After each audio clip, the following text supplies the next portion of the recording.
Olá, sejam bem-vindos a mais uma leitura do Evangelho no Lar. Eu sou Camila Sanches, a sua corretora de lares. Por favor, separe um copo de água para cada pessoa que desejar receber a água fluidificada. E se você tiver algum animal de estimação, faça a limpeza das vasilhas e coloque água nova. Vamos iniciar com a oração de abertura. Rogamos ao Senhor Deus Onipotente que envie bons espíritos para nos assistir, que afaste os que poderiam nos induzir em erro e que nos conceda a luz necessária para distinguir a verdade da impostura. Afasta também os espíritos maldosos, encarnados ou desencarnados, que poderiam tentar lançar a desunião entre nós e nos desviar da caridade e do amor ao próximo. Se alguns procurarem introduzir-se aqui, faz que não encontrem acesso no coração de nenhum de nós. Bons espíritos que se dignam a vir nos instruir, nos tornem dóceis a seus conselhos. Nos livrem de todo pensamento de egoísmo, orgulho, inveja e ciúme. Nos inspirem compaixão e benevolência para com os nossos semelhantes, presentes ou ausentes, amigos ou inimigos. Façam que, finalmente, pelos sentimentos de que fomos animados, reconheçamos sua benéfica influência.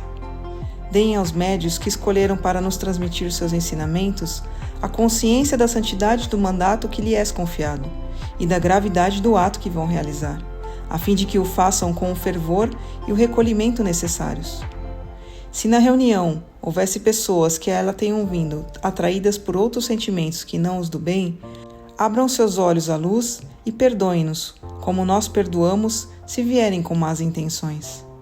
Pedimos especialmente ao espírito de André Luiz, nosso guia espiritual, que nos assista e que vele por nós. A leitura de hoje do Evangelho segundo o Espiritismo de Allan Kardec é do capítulo 7, Bem-aventurados os pobres de espírito, o orgulho e a humildade, item 12. Homens, por que se queixam das calamidades que amontoaram sobre suas cabeças? Desprezaram a santa e divina moral de Cristo.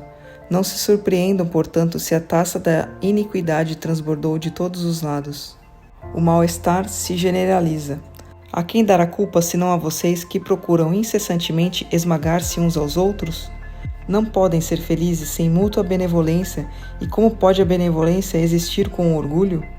O orgulho, esta é a fonte de todos os seus males.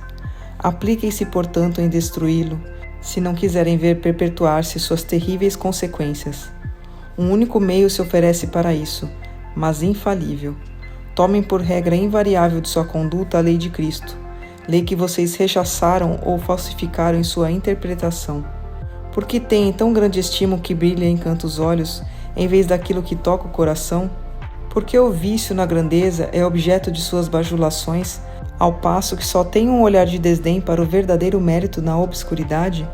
Que um rico libertino, perdido de corpo e alma, se apresente em qualquer lugar e todas as portas se abrem para ele, todas as atenções são para ele, enquanto mal se dignam todos a saudar com certa deferência o homem de bem, que vive de seu trabalho.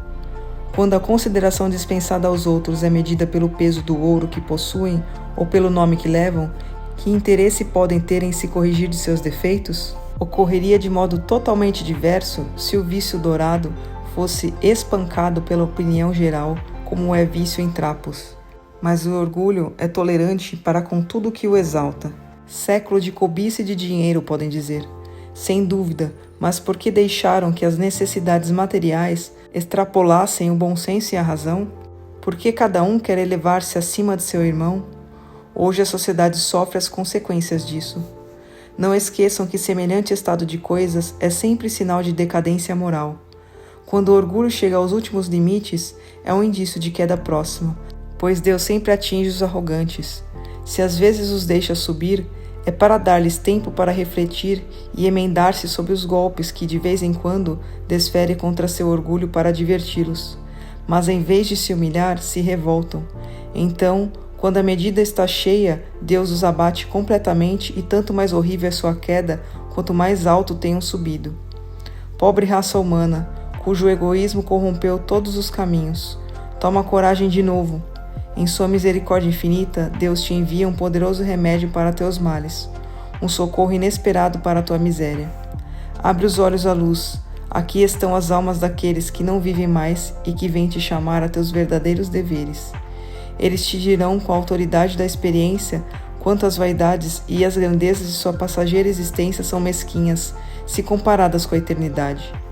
Eles te dirão que o maior é aquele que foi o mais humilde entre os pequenos deste mundo, que aquele que mais amou seus irmãos é também aquele que será mais amado no céu, que os poderosos da terra, se abusarem de sua autoridade, serão obrigados a obedecer a seus servos, que finalmente a caridade e a humildade, essas duas irmãs que andam de mãos dadas, são os meios mais eficazes para obter graça diante do Eterno.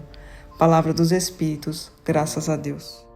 Mas antes de iniciarmos a oração de encerramento, eu quero pedir a você, que ainda não é inscrito em nosso canal, por favor, se inscreva agora. Clique no botão inscrever-se aqui abaixo do vídeo. Aproveita para ativar o sininho das notificações e receber todos os nossos vídeos. Se você está com problemas, precisando de ajuda ou conhece alguém que está enfrentando muitas dificuldades em casa, como animaizinhos perdidos ou doentes, brigas constantes com os filhos, discussões no relacionamento, por favor, compartilhe essa mensagem. Leia também a descrição desse vídeo e entre em contato conosco pelo WhatsApp. Você pode salvar a vida de alguém, curtindo e compartilhando o nosso conteúdo. Vamos finalizar com a oração de encerramento. Agradecemos aos bons espíritos que se dignaram vir comunicar-se conosco e lhes rogamos que nos ajudem a pôr em prática as instruções que nos deram e façam com que, ao sair daqui, cada um de nós se sinta fortalecido na prática do bem e do amor ao próximo. Desejamos também que essas instruções sejam proveitosas para os espíritos sofredores, ignorantes ou viciosos, que puderam participar dessa reunião e para os quais imploramos a misericórdia de Deus. Amém.